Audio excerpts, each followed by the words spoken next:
எங்கேயும் எப்போதும் ரிலீஸ் ஆகி 2 வருஷம் ஆச்சு. 2 வருஷத்துக்கு அப்புறம் இவன் வேற மாதிரி வந்திருக்கு. அதுக்கு காரணம் வந்து இந்த ஸ்கிரிப்ட் பண்றதுக்காக நான் எடுத்துக்கிட்டது 3 மந்த்ஸ் தான். அந்த 3 மந்த்ஸ்க்கு அப்புறம் வேற ஒரு ஹீரோக்காக பண்ணோம். அந்த ஹீரோட்ட போகும்போது அவருக்கு இம்ப்ரெஸ் ஆகலன்ட்டாரு. அது ஒரு கதை எல்லாருக்கும் பிடிக்கணுங்கிற அவசியம் இல்லை.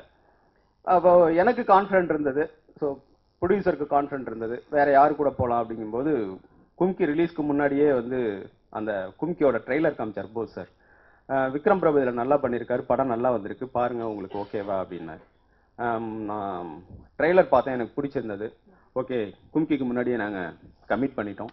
கும்கியோட ஹிட்டும் எங்களுக்கு ஒரு சப்போர்ட்டிவாக இருந்தது. ஸோ விக்ரம் பிரபு இதில் வந்து ரொம்ப நல்லா பண்ணியிருக்காரு. விக்ரம் பிரபு தெரியும், அவர் ஒரு பெரிய ஃபேமிலியிலேருந்து வந்திருக்காரு. அவர் அந்த மாதிரி எந்த ஒரு பந்தாவுமே இல்லாமல் ரொம்ப கோஆப்ரேட் பண்ணார். நம்ம என்ன சொல்கிறோமோ அதை அப்படி கரெக்டாக பண்ணி கொடுத்தாரு. அப்புறம் இதில் வில்லனா வந்து வம்சி பண்ணியிருக்கார். எல்லா படத்துலையுமே வந்து வில்லன்க தான் வந்து டார்ச்சர் பண்ணுவாங்க. இந்த படத்தில் நாங்கள் வில்லனை கொஞ்சம் டார்ச்சர் பண்ணியிருக்கோம். அது வந்து அவருக்கு ஒரு கிரெடிட், அந்த அந்த டார்ச்சர் தான் அவருக்கு கிரெடிட். இந்த படத்தில் கிடைக்க போகிற கிரெடிட் எனக்கு தெரிஞ்சு இந்த வருஷத்தோட பெஸ்ட் வில்லனா இருக்கிறதுக்கு வாய்ப்பு இருக்கு. அந்த அளவுக்கு அவர் நல்லா பண்ணியிருக்காரு. கணேஷ் வெங்கட்ராம் வந்து கொஞ்சம் போர்ஷன் தான் வருவார். வந்தாலும் ஆனால் படம் முடிஞ்சு வெளியில வரும்போது இந்த ஃபுல் படமும் அவர் இருந்த மாதிரியான ஒரு ஃபீலை கொடுக்கும். அந்த மாதிரியான ஒரு கேரக்டரைசேஷன் அவரோடது. ஹரிராஜன் சார் வந்து இதில் ஒரு மினிஸ்டர் ரோல் பண்ணியிருக்காரு, ரொம்ப நல்லா இருக்கும். சுரபி சொல்லும்போது உண்மையிலுமே இந்த வருஷம் பெஸ்ட் டெபு கிடைக்கிறதுக்கு வாய்ப்பு இருக்கு.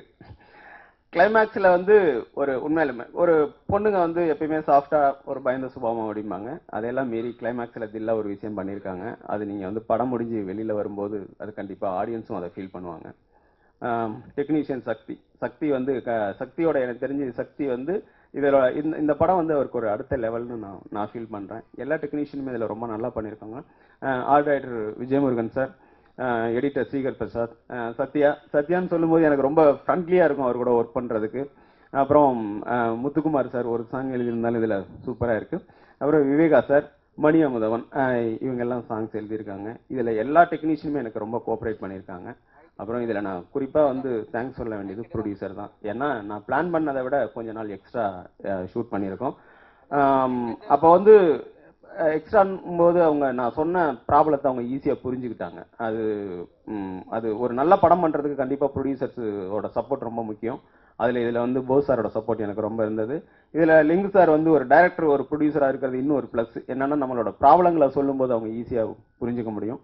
ஸோ என்னோட ப்ராப்ளத்தை சொல்லும்போது அவங்க ஈஸியாக புரிஞ்சுக்கிட்டாங்க.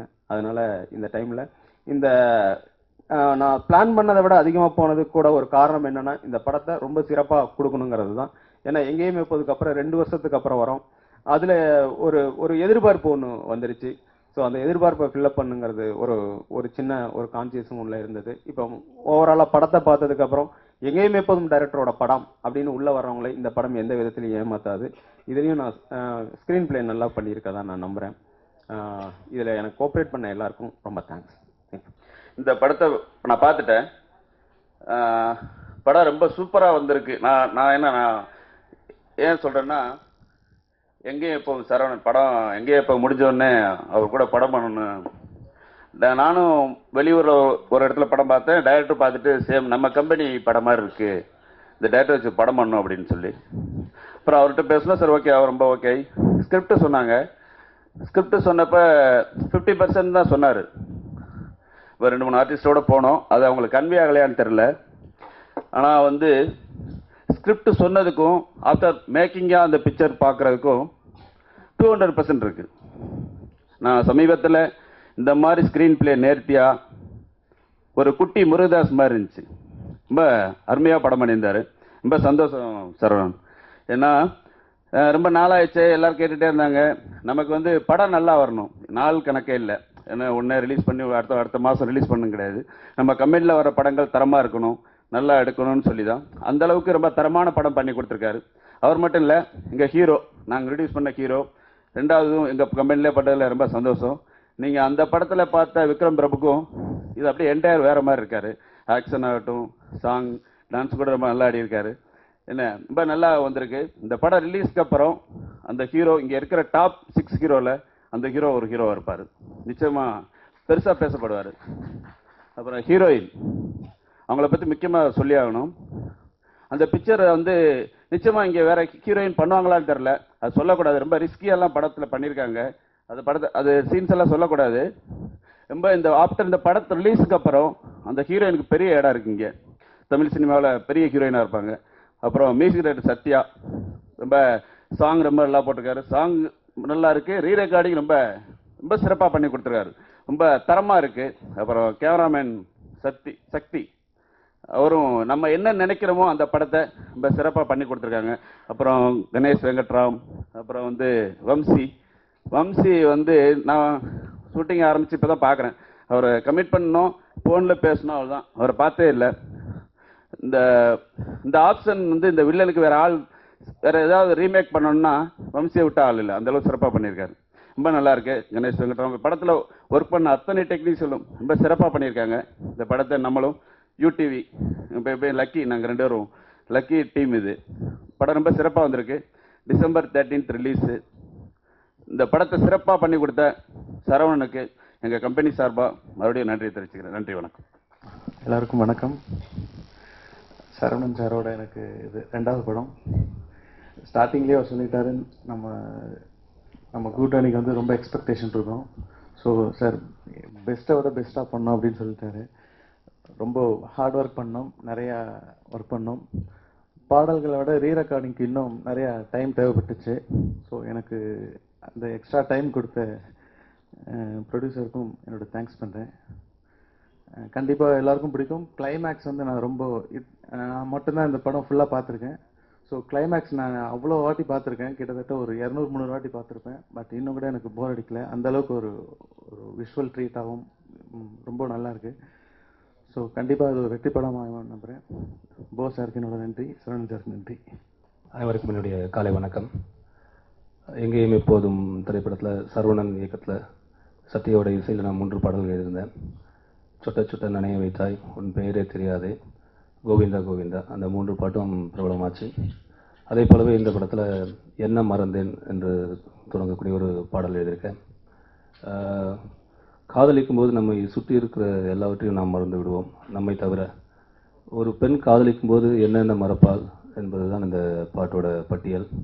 என்ன மறந்தேன், எதற்கு மறந்தேன், எல்லாம் மறந்தேனே, உன்னை நினைத்து என்னை மறந்தேன், உலகம் மறந்தேனே, என் பேரை மறந்தேன், என் ஊரை மறந்தேன், என் தோழியை மறந்தேனே, என் நடை மறந்தேன், என் உடை மறந்தேன், என் நினைவினை மறந்தேனே, அந்தி மாலை கோயில் மறந்தேன், அதிகாலை கோலம் மறந்தேன், கண் திறந்தும் பார்க்க மறந்தேன், நான் கால் நடந்தும் பாதை மறந்தேன், வாய் திறந்தும் பேச மறந்தேன், நான் பண்பலையில் பாடல் மறந்தேன், தினம் சண்டை போடும் தாயிடம் கெஞ்ச மறந்தேன், என் குட்டி தங்கை அவளிடம் கொஞ்சம் மறந்தேன் என்று இந்த பாடல் சரணம் தொடரும். படித்ததெல்லாம் பாதி மறந்தேன், நான் தேர்வரையில் மீதி மறந்தேன், நாள் கிழமை செய்தி மறந்தேன், நான் மின்னஞ்சலின் செய்தி மறந்தேன், நான் என்னை பற்றி அவனிடம் சொல்ல மறந்தேன், அவன் புன்னகையை மூட்டை கட்டி அல்ல மறந்தேன், ஏன் மறந்தேன், அவனால் மறந்தேன் என்று இந்த பாடல் முடியும். ரொம்ப அழகாக சத்யா அந்த பாட்டுக்கு இசையமைச்சிருக்காரு. நிச்சயம் இந்த வருடத்தின் மிகச்சிறந்த ஹிட்லிஸ்ட் பாடலில் இந்த பாடல் வந்து இடம்பெறும். அதே போல் விக்ரம் பிரபு கும்கியில் ஒரு யதார்த்தமான நடிகராய் தன்னை வெளிக்காட்டியவர். இந்த படம் அவருக்கு வேறொரு உயரத்தை கொண்டு செல்ல அவருக்கு என்னுடைய வாழ்த்துக்கள். தயாரிப்பாளர் போஸ், தனஞ்சயன் சார், நண்பர் விவேகா, இந்த படத்தில் பணியாற்றியுள்ள அத்தனை தொழில்நுட்ப கலைஞருக்கும் என்னுடைய வாழ்த்துக்கள். நன்றி, வணக்கம். இந்த படத்தில் இவன் வேற மாதிரி என்கிற இந்த படத்தில் நான் வந்து 3 பாடல்களை எழுதியிருக்கேன். மலையை போராட்டல, லவ்வில், தனிமையிலே என்கிற 3 பாடல்கள் எழுதியிருக்கேன். 3 பாடல்களுமே வித்தியாசமான சூழல். இயக்குனர் சொல்லும்போது என்னன்னா, ஒரு கதாபாத்திரம் வந்து இதை செஞ்சிருச்சு அதை செஞ்சிருச்சுன்னு ஹீரோ பில்டப்லாம் இல்லாமல், ஆனால் அவரை வந்து ஊரே புகழுது, அது எதற்காக அப்படிங்கிற மாதிரியான ஒரு சூழலில் இந்த பாடல் எழுதுங்க அப்படின்னாரு. மலையை புரட்டலை, கடலை தாண்டலை, காத்த நிறுத்தலை, ஆனால் இந்த உலகம் என்ன ஏன் வியந்து பாகுது அப்படின்னு அந்த பாட்டு வரும். அதே போல் பார்த்தீங்கன்னா லவ்வில் பாடல் ரொம்ப அழகான ஒரு காதல் சூழலில் அமைந்த ஒரு பாடல். நீ சிலை போல இருக்கன்னு சொல்ல முடியலை, அடி சிலையெல்லாம் உன் போல வாசம் கொடுக்கலை, நீ நதி போல இருக்கன்னு எண்ண முடியலை, நீ நடந்தாலே கடல் போல கூட்டம் தெருவலை, பெண்ணையும் ஆணையும் படைக்கிறது பிரம்மனோட வேலை, உன் மூக்கையும் கண்ணையும் படைக்கும் போது மூடில் இருந்தான் போல என்று அந்த பாடலினுடைய சரணம் தொடரும். ரொம்ப அழகாக வந்திருக்கு. இதுக்குள்ள அந்த பாடல் லவ்வில் பாடல் மிகப்பெரிய வெற்றி அடைந்திருக்கிறது. அதே போல் தனிமையில் பாடல் ஒரு கனமான கதை சூழலிலே வருகிற ஒரு பாடல். 3 பாடல்களுமே ரொம்ப அற்புதமாக அமைஞ்சிருக்கு. இந்த படத்தினுடைய இசையமைப்பாளரை பற்றி சொல்லணும். ஆக்சுவலி சரவணன் சாரு கூட எனக்கு முன்னாடி ரொம்ப அறிமுகம் கிடையாது. சத்யா தான் கூப்பிட்டுருந்தார் பாடல் எழுத. அவர்கிட்ட என்ன ஒரு மிகப்பெரிய திறமைன்னா, வரிகளை எழுதி கொடுத்த உடனே வந்து அற்புதமாக இசையமைச்சிருவார். அதுக்கு முன்னாடி ஒரு நேரலை நிகழ்ச்சியில் அவரோட நான் இதை செஞ்சோம். ஒரு பண்டிகை நிகழ்ச்சிக்கு வந்து நான் பாடல் எழுத அவர் உடனே இசையமைக்க அப்படின்னு நிகழ்ந்தது. அப்படி ஸ்பான்டேனியஸாக அந்த ஃப்ராக்ஷன் ஆஃப் செகண்ட்குள்ளார ஒரு டியூனை கொண்டு வந்து எழுதுறதுங்கிறது ஈஸியான விஷயம் கிடையாது. ரொம்ப அழகாக அதை பண்ணக்கூடிய ஒரு இசையமைப்பாளர். அதே போல் இயக்குனர் எங்கேயும் எப்போதும் சரவணன், அவர் வந்து எங்கேயும் எப்போதும் அப்படின்னு வெகு தூரம் சாலையில பயணம் செய்கிற ஒவ்வொரு பயணியும் நிச்சயமாக ஒரு முறையேனும் எங்கேயும் எப்போதும் படத்தை நினைத்து பார்ப்பார்கள். ஏன்னா அந்த அளவுக்கு அந்த படம் தாக்கம் ஏற்படுத்தி இருக்கிறது. யாராச்சும் வந்து டிவிடியில் போட்டு படம் பார்த்துட்டு போறவங்க கூட அந்த படத்தை பார்த்து விட்ட பிறகு இனிமேல் படம் போட வேணாயா, கவனமா வண்டியை ஓட்டு என்று சொல்லுகிற அளவுக்கு ஒரு விழிப்புணர்வு படமாகவும் அதே சமயத்தில் ஒரு கமர்ஷியல் நல்ல படமாகவும் கொடுத்திருந்தார். நிச்சயமா இந்த படத்துல சில காட்சிகள் நான் பார்த்தேன் ரீரெக்கார்டிங் அப்போ. ரொம்ப அழகாகவும் வித்தியாசமாகவும் பண்ணியிருக்காரு. மிகப்பெரிய வெற்றி அடைய என்னுடைய வாழ்த்துக்கள். அதே போல் இந்த படத்தினுடைய தயாரிப்பாளர் லிங்குசாமி சார், சுபாஷ் சந்திர போஸ் சார்லாம் எனக்கு வந்து நீண்டகால நெருக்கமான பழக்கம் உள்ளவர்கள். தனஞ்சயன் சார், இந்த யூடிவி, மிகப்பெரிய வெற்றியை இந்த படம் சந்திக்க என்னுடைய வாழ்த்துக்கள். நன்றி. கதை ரொம்ப அருமையாக இருக்குது. சரவணன் சார் கூட ஒர்க் பண்ணுறது வந்து அவர் ரொம்ப பொறுமையாக டைம் எடுத்து தரோவாக டைரக்ட் பண்ணுறவர். இதுக்கு நான் அதிகமாக பேச போகிறதில்ல. இந்த படம் நல்ல ஒரு வெற்றிகரமாக வரணும்னு நான் விஷ் பண்ணுறேன். தேங்க்யூ. நீங்கள் பசங்களுக்குன்னு படம் எடுத்துக்கிட்டிங்கன்னா போன வருஷத்தில் கும்கி தான் நம்பர் 1 வரும். நான் பொண்ணுங்கன்னு சொல்லிட்டேன். நேற்று இருந்த பொண்ணு வந்து ஒரு 7 இயர்ஸ் தான். அவங்களோட பேர் கடைசியாக வாங்கிட்டேன், சமயுக்தான்னு பேர். பட் முதல்ல சொன்னாங்க என்னொன்று உங்களோட பேர் எனக்கு தெரியும் அப்படின்னு அப்படியே பற்றிட்டாங்க.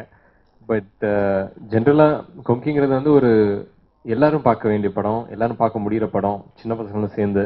ஸோ அப்படி இருக்க போது ஜென்ரலைஸ் பண்ணேன், அவ்வளோதான். எல்லாருமே ஒரு விஷயம், ஒரு தப்பு நடக்குதுன்னா எல்லாருமே பார்த்துட்டு போகிறோம், எல்லாருமே அவங்கவுங்க கருத்தை சொல்கிறோம். அந்த கருத்து முடிஞ்சது, அந்த கருத்து வரைக்கும் தான் இருக்குது. இது வந்து என்ன சொல்லலாம், இப்போ எல்லாருமே தப்பு வந்து அடுத்தவங்க மேலே சொல்கிறோம். இன்னைக்கு டீச்சர்ஸ் கேட்டிங்கன்னா ஸ்டூடெண்ட்ஸு சரியில்லைங்கிறாங்க. அப்புறம் ஸ்டூடெண்ட்ஸை கேட்டால் டீச்சர்ஸ் சரியில்லைன்றாங்க, போலீஸ் சரியில்லைன்றோம், அரசியல்வாதி சரியில்லைன்றோம், அதிகாரிங்க சரியில்லைன்றோம். இப்படி எல்லாருமே யாரோ ஒருத்தர் சரியில்லைன்னு சொல்கிறோம். ஆனால் அந்த பொறுப்பாக அந்த விஷயத்தை யாருமே செய்யறதில்லை. அந்த விஷயத்த நான் செஞ்சா என்ன அப்படின்னு நினைக்கிறவன் தான் இவன் வேற மாதிரி. அதுதான் இந்த இவன் வேற மாதிரியோட கதை. சிவாஜி சிலையை அகற்றணுங்கிறது அவங்க கேட்கக்கூடாது. உலகத்தில் உள்ள அத்தனை பேரும் அந்த சிலையை அகற்ற நாங்களாம் போய் நிற்போம். ஏன்னா அவர் சிவாஜிங்கிறது அவங்க வீட்டுக்கு சொந்தம் இல்லை, நம்ம எல்லாருக்குமே சொந்தம். அதை அகற்ற விட மாட்டோம். அதுக்கு தான் முயற்சி நடந்துட்டு இருக்கு. ஆக்சுவலி சுரபிக்கு பேர் வச்சது அவங்க அப்பா நினைக்கிறேன், சுரபின்ட்டு.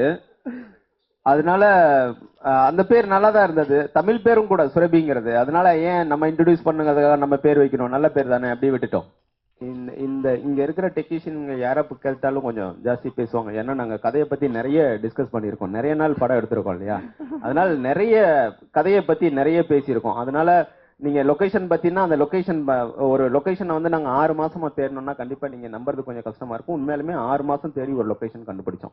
இதுக்கு வந்து இந்த 6 மாசம் தேடினதுல என்னோட அசிஸ்டன்ட் டைரக்டர்ஸை சொல்லணும். இங்க சிட்டில இருக்கிற எல்லா அண்டர் கன்ஸ்ட்ரக்ஷன் பில்டிங்கையும் அவங்க போய் பார்த்துட்டாங்க. எல்லா அண்டர் கன்ஸ்ட்ரக்ஷன் பில்டிங்கையும் ஷூட் பண்ணிட்டு வந்து என்கிட்ட காமிச்சாங்க. 6 மாசம். இது சும்மா இதுக்காக பிரஸ் மீட்டுக்காக சொல்ற வார்த்தையே கிடையாது. அந்த 6 மாசத்துக்கு அப்புறமா அந்த லொகேஷனை கண்டுபிடிச்சிருக்கோம். அந்த லொகேஷன்ல நாங்க அவ்வளோ கஷ்டப்பட்டு 18 ஃப்ளோர்ஸ் ஒரு நாளைக்கு எப்படியும் குறைஞ்சபட்சம் 3-4 டைம்ஸ் ஏறி இறங்குவோம். எல்லாருமே கண்டிப்பா அந்த ஷெட்யூல் வந்து 35 டேஸ் அந்த அண்டர் கன்ஸ்ட்ரக்ஷன் பில்டிங்ல மட்டும் நடந்துச்சு. கிளைமேக்ஸும் இன்னொரு போர்ஷனும். அந்த போர்ஷன்ல தான் நாங்கள் மெம்பர் ஆஃப் டேஸ் ஜாஸ்தியாச்சு. இன்னொன்று கூட சொல்லணும், அதில் வந்து நான் வந்து ஒரே ஒரு ஷாட் எடுக்கிறதுக்காக ஒரு ஹெலிகாம் வேணும்னு கேட்டேன். அப்போ வந்து நான் அந்த ஷார்ட்டை எக்ஸ்பிளைன் பண்ணும்போது இங்கே இருக்கவங்க கொஞ்சம் கஷ்டமாக இருக்குது, இப்போ வேறு எங்கே இருக்கலாங்கும் போது பேங்காக்ல இருந்துன்னு ஒரு குரூப்பை கண்டுபிடிச்சோம். அவங்கள்ட்ட நாங்கள் பேசும்போது ஸ்டோரி போர்டு கேட்டாங்க. ஸ்டோரி போர்டு போட்டு அவங்களுக்கு அனுப்பிச்சோம். அவங்க அதை பார்த்துட்டு 2 நாள் வேணும்னாங்க. நாங்கள் கேட்டது ஒரே ஒரு ஷாட்டு, 2 நாள், ஒரு நாள் ரிஹர்சல், ஒரு நாள் டேக் பண்ணலாம் அப்படின்னாங்க. அதுக்கு நான் ப்ரொடியூசர்கிட்ட பேசினும்போது அவங்க ஓகே சொன்னாங்க. கண்டிப்பா இதை வேற யாரா இருந்தா ஓகே பண்ணிருப்பாங்களான்னு தெரியாது. ஏன்னா ஒரே ஒரு ஷாட் எடுக்க போறோம், அதுக்கு 2 நாள், அதுக்கு பேங்காக்ல இருந்து 5 பேர் வராங்க, ஹெலிகாம் இந்த சார்ஜ் எல்லாங்கும் போது வந்தாங்க. ஒரு நாள் ரிஹர்சல் பார்த்தாங்க, ஒரு நாள் டேக் பண்ணோம். ஸோ அந்த லொக்கேஷனை நாங்கள் கண்டுபிடிச்சிட்டோம். அந்த லொக்கேஷனை நாங்கள் எப்படி பார்க்குறோமோ அதை ஆடியன்ஸ்க்கு அதே அளவில் கொண்டு போய் சேர்க்கணுங்கிறதுல ரொம்ப கவனமாக இருந்தோம். அதுக்கு ரொம்ப சப்போர்ட்டிவாக இருந்தாங்க ப்ரொடியூசர்ஸ். இதில் இந்த லொக்கேஷன்ஸ் எல்லாம் புதுசாக கொஞ்சம் ரொம்ப மெனக்கட்டு இருக்கும் லொக்கேஷன்ஸுக்கு. அதுக்கு வந்து உண்மையிலுமே என்னோட அசிஸ்டன்ட் டைரக்டர்ஸ்க்கு வந்து எல்லாருக்குமே தேங்க்ஸ் சொல்லணும்.